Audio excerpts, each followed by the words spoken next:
10-4. Barbara, I also believe we have a bit of a script, so if we can't get a hold of Dr. Cox, we can try and get that over to you.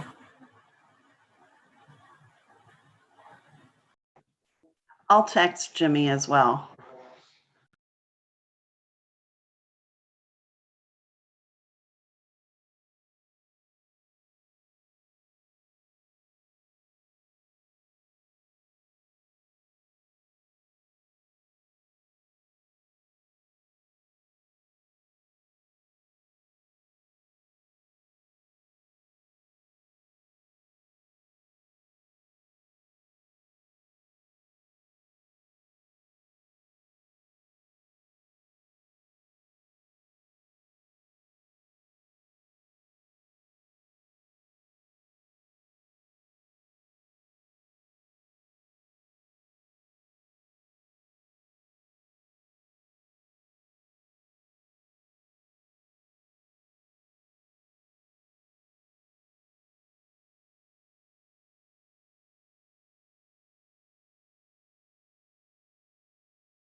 Justin, I was not able to reach Dr. Cox on the phone.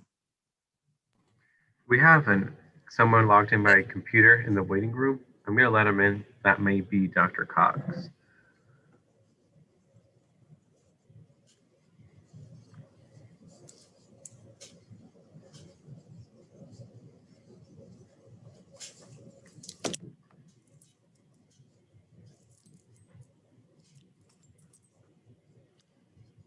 Hello, The user that's named XPS -13, can you turn your camera on, unmute yourself, and identify yourself, please?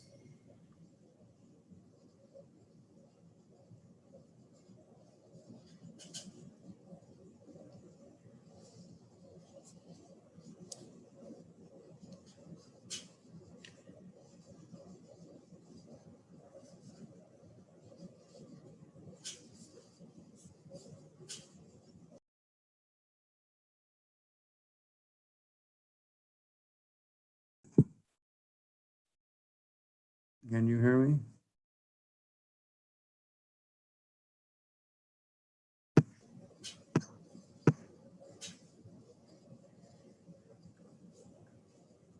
Yes, sir.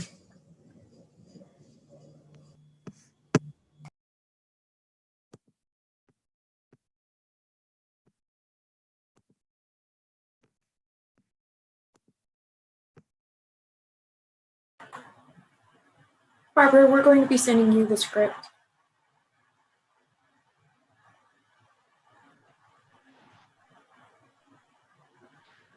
Okay. He hasn't responded to my text message either. Go ahead and have you read as the chair for this meeting.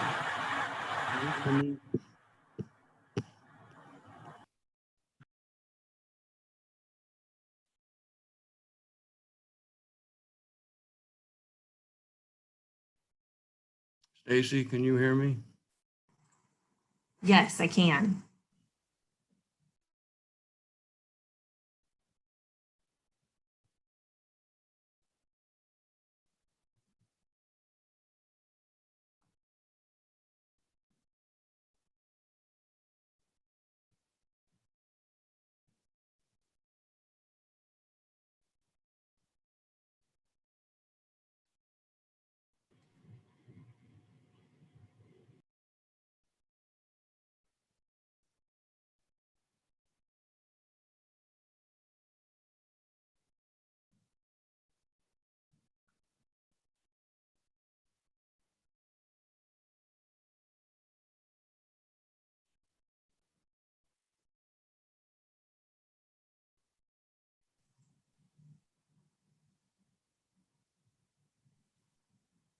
Justin, I think we should be good to go ahead and proceed. I didn't receive anything if I'm supposed to have. She's waiting on her Script. script.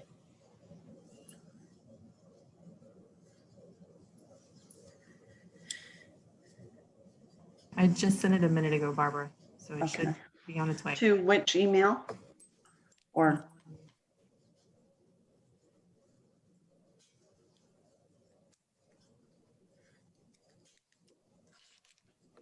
The Monarch. okay.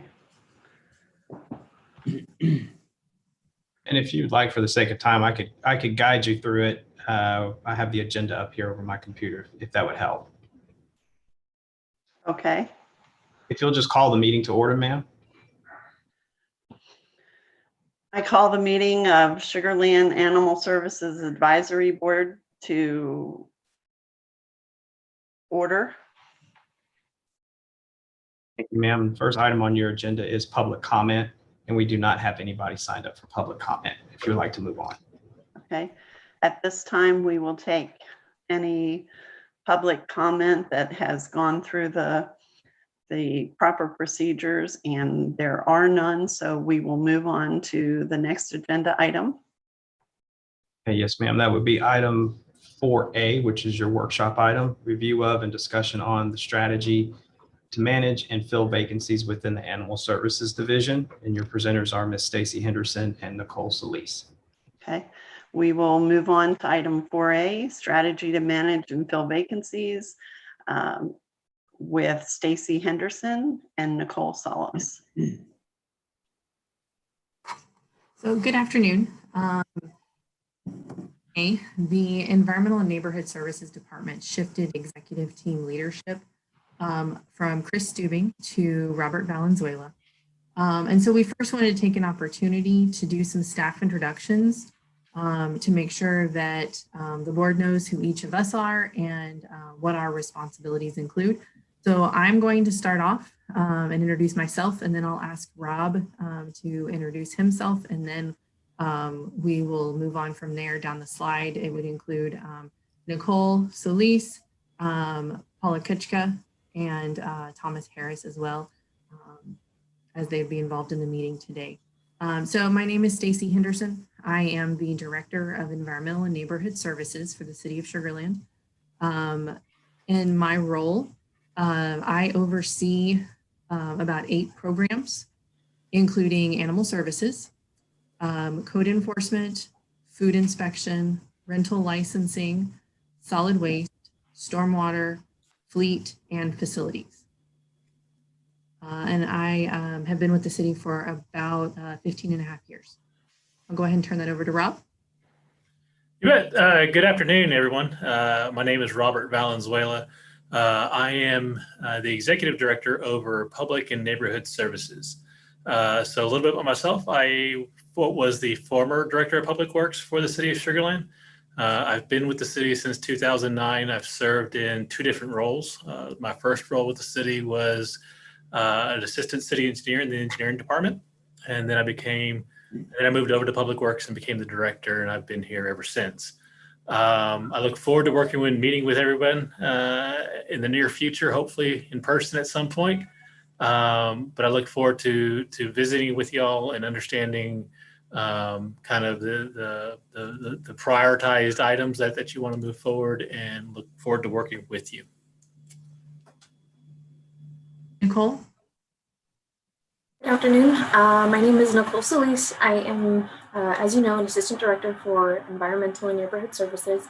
I do have a few programs. I have code enforcement, food inspection, residential rental licensing, and animal services, of course. And I have been with the city since 2010. Paula? Good afternoon, everyone. My name is Paula Kuchka. I am the Director of Human Resources. I have been with the city since 2002 in several roles, and I've been the Human Resources Director since 2011. And I oversee our human resource functions and risk management work group.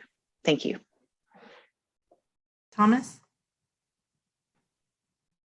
Hello, my name is Thomas Harris. I'm the city secretary. I've been with the city for going over a little on 5 years now. I assist with the boards and commissions process, the municipal elections, and records management for the city, to name a few. All right, thank you all. We will go ahead and move back to the slide and perfect, thank you. So a key part of the strategy to fill vacancies within the Animal Services Division includes actions that are being taken to support the division and the staff during this time period. So as we've previously discussed, the administrative coordinator responsibilities had temporarily been shared with other environmental and neighborhood services administrative staff members. The assistant director has been completing regular shelter supply purchases and coordinating the volunteer software management scheduling. Outreach has also been conducted to build upon our dedicated pool of volunteers. Most recently, we've been focusing our outreach on dog walkers. We continue to utilize subject matter experts as they are needed. And our facilities division is working to address repair and maintenance on the buildings, and including the construction of a small exterior building outside of our shelter to house an industrial washer and dryer. Next slide, please. Also, we have utilized some temporary personnel. They were authorized through mid-June, two temporary kennel technicians and a part-time receptionist. We are at the present time exploring options to extend the existing temporary personnel and add some additional temporary kennel technicians. Next slide, please. So, as you may recall from our last meeting, prior to June 1st, we had 4 vacancies within the Animal Services Division: the administrative coordinator, 2 animal services officers, and the animal services manager. Most recently, we have been able to fill 3 of these vacancies. The administrative coordinator position was filled internally with an animal services staff member. One of the animal services officer positions was also filled internally with an animal services staff member. And the second animal services officer position was filled with a city employee from another department. And they actually have a start date of this coming Monday, June 14th. And then we'll provide an update on the animal services manager position later in the presentation. Next slide, please. So by filling these vacancies with internal animal services staff, it has created 2 new vacancies, being an animal services officer and a kennel technician. Next slide, please.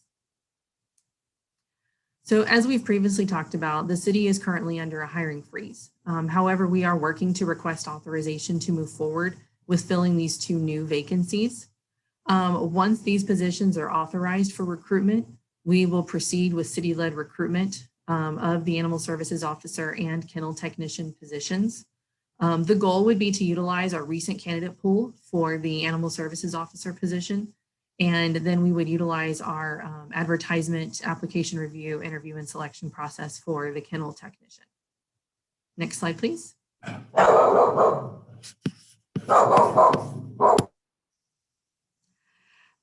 As an update on the animal services manager recruitment, the contract with the recruitment firm has been executed.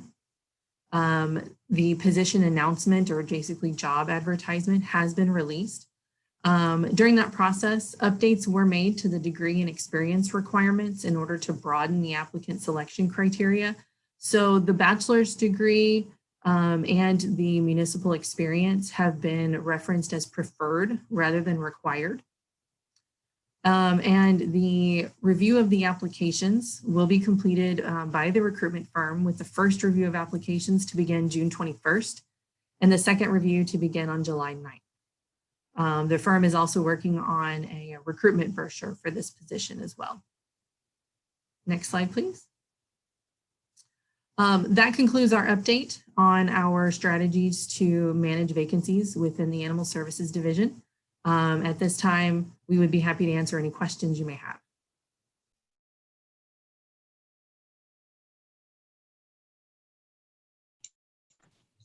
I have a question.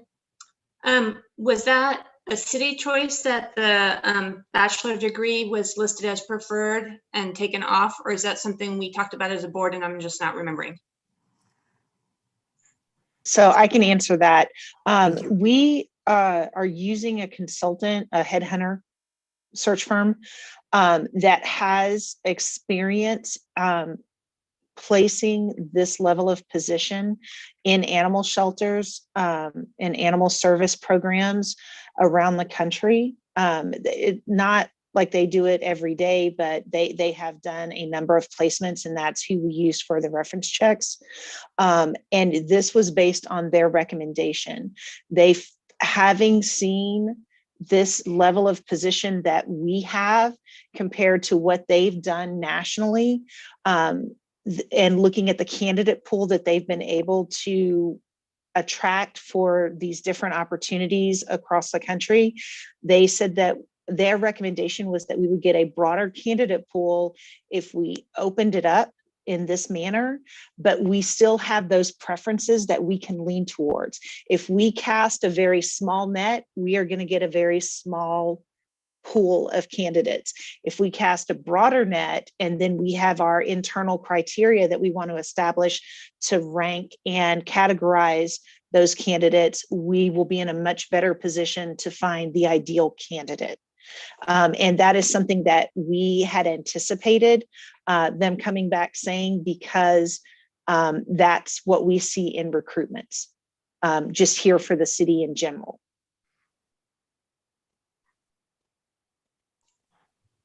Okay, thanks. But as a follow-up to that, what was the point of discussing that with us as a board previously as to what we wanted the candidate to have in terms of requirements if we weren't going to be consulted ahead of time that was getting changed?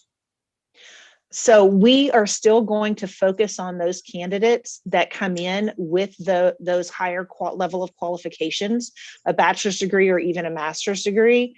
But if we find a candidate that has, say, 25 years of experience and fits every other checkbox that the board indicated, we want to be able to show you both candidates. We don't want to say, oh, you know what, even though this candidate they've opened a shelter, they've done this, they've done that, everything that you wanted, but this one has a degree, so you can only see this one. That's the purpose of it. We are still going to focus on those things that we heard the board say. We just want to make sure that we don't arbitrarily limit ourselves in bringing you the best candidate. We are still going to listen. We have listened. We are still going to bring that to you. We are still going to focus our search in those areas. But if someone else comes up and like the dark horse in the race and they meet every other criteria, we want you to have the opportunity to be able to see those qualified candidates, not say, sorry, that degree on the wall is more important than the experience you bring to the table. Sorry, just along with that, where do we get the opportunity to see the candidates? Where in the process is now? I believe what was discussed is the chairman of the board will participate in the final interview process. And then once we're done, I'm sure there'll be an opportunity for a meet and greet as that person joins the city.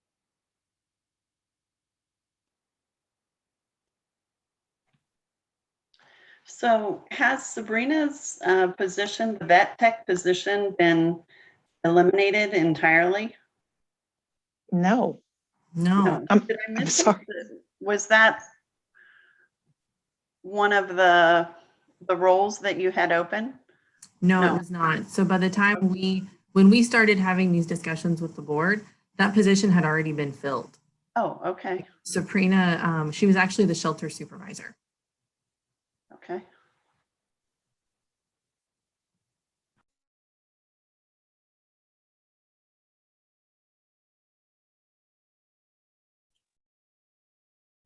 Stacy, can you go back and reiterate the dates, the June 21st and July 9th, what those were again? So those are the first and second review of applications by the recruitment firm.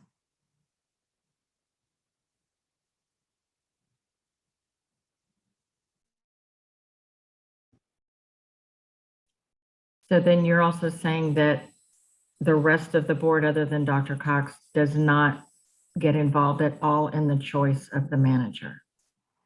So what we had talked about initially in this discussion is that Dr. Cox would be asked to serve on that final interview panel and represent the entire board in that selection of the animal services manager.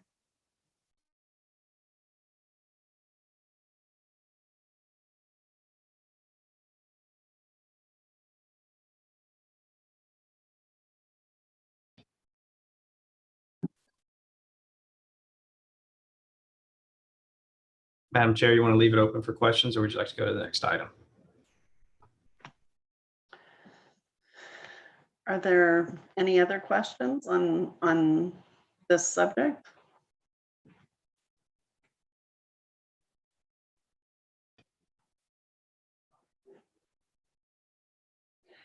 Then may I close this item and move on to workshop item 4B, review and discussion on the ability to conduct hybrid board meetings by Stacy Henderson and Thomas Harris. Okay, thank you. So we also want to take this opportunity to talk with you about the ability to conduct hybrid meetings. So there is a state of Texas COVID disaster declaration that has been issued by the governor. It is considered and if he feels necessary, renewed on a monthly basis. Under this disaster declaration, Open Meetings Act requirements related to video conference meetings are temporarily suspended. So it allows the virtual board meetings to be conducted just like we are right now. Staff does anticipate that the disaster declaration will be renewed while the United States is under pandemic conditions. Next slide, please.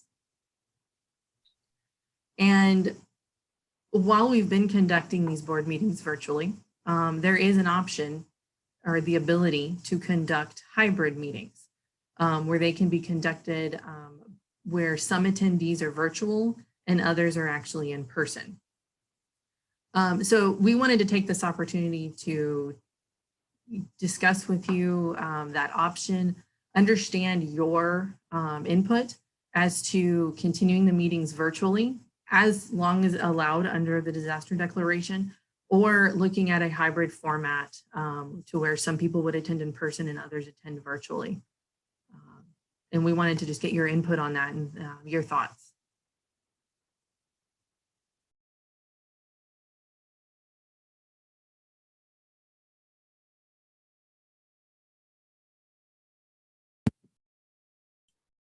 Stacy, I will say I was in a meeting a couple of weeks ago. I guess you'd call it hybrid. The board was in person on Zoom. Everybody, or they were on Zoom because there were people that were not there. And I don't know if the IT folks there hadn't figured things out, but there was, whenever anybody in the room that was on Zoom in person talked, there were screeching background noises and something. So as long as that doesn't happen, I'm for trying to get back in person.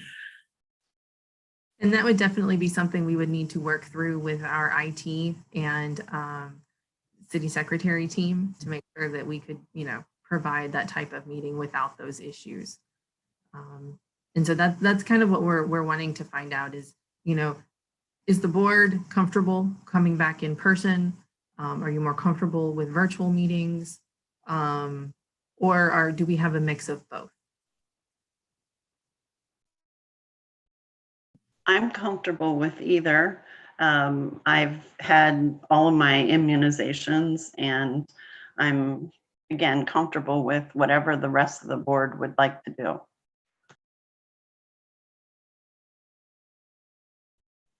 My preference would be to resume in person when we can. I'd prefer that.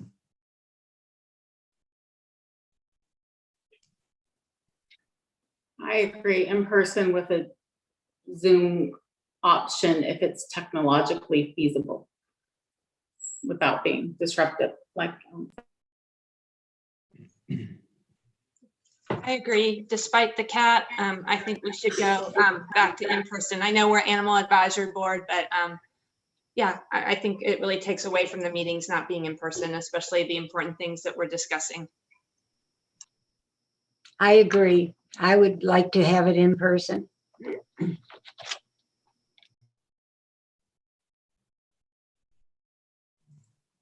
Well, I think everybody on the call has weighed in. Thank you very much for your input. We will work with our IT department and city secretary, office of the city secretary, to see what we can do technologically in order to conduct that in person, allow for a Zoom option if possible. Does we have a preference one way or the other? I'm sorry, John, I couldn't, you broke up a little bit. Preference as to having in-person or hybrid meetings? I'm sorry, I didn't catch the very front part of that. Does the city prefer in-person or not? And Thomas, maybe you can help me answer this somewhat to what our current, all of our other task force and boards are doing. So the preference is to allow for the flexibility. We currently allow it with the City Council, Planning Zoning Commission, pretty much all of our boards and commissions. So the purpose of this conversation is to kind of what Stacy highlighted, just to see what we need to do technologically in order to accommodate you.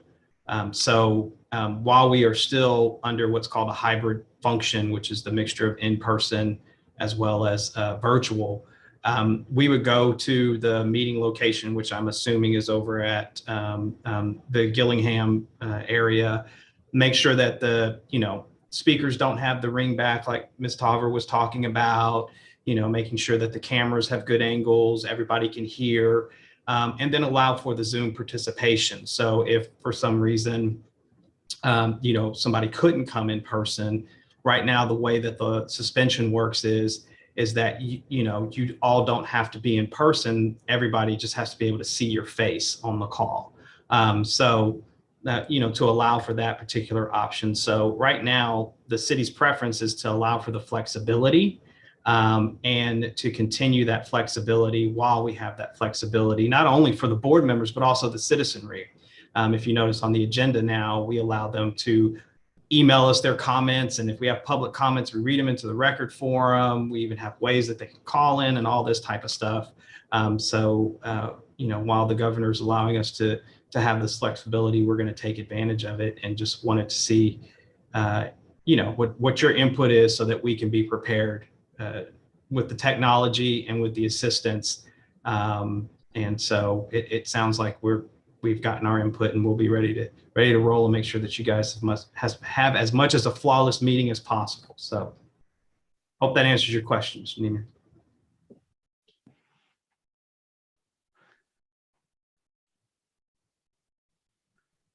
And Madam Chair, if there's no other feedback on this particular item, this is the last item on your agenda. I don't know if you want to leave it open a little bit more for board input or comments.